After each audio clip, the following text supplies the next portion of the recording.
Oh, sweet. So if you look at my screen, I'm actually orbiting around your drone. Oh, how cool is that? Oh, look at that. What a view. 100 feet's quite a ways, right? 100 feet is really high. Oh, there's Bullhead City. That's Mohave Electric Cooperative's Jared White, giving me a little taste of what campers will experience at drone camp this year. Don't be afraid.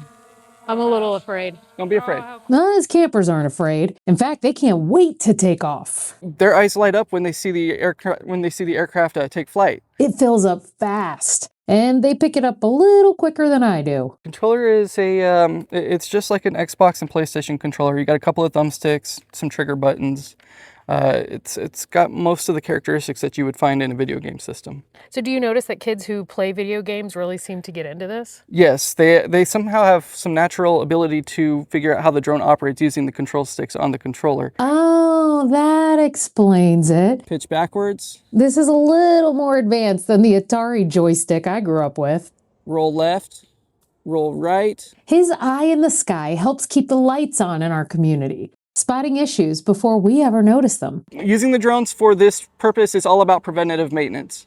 Our goal is to reduce the number of outages for our members. And thanks to Mohave Electric Cooperative, one of our summer camp sponsors, he gets to share those skills with the next generation. We serve our members to provide power and to give back to the community because we're not for profit. Any dollar that we earn goes right back into the community. Thanks to Mohave Electric Cooperative, this is what giving back looks like. And then we're going to land. It's Perfect landing. as simple as that.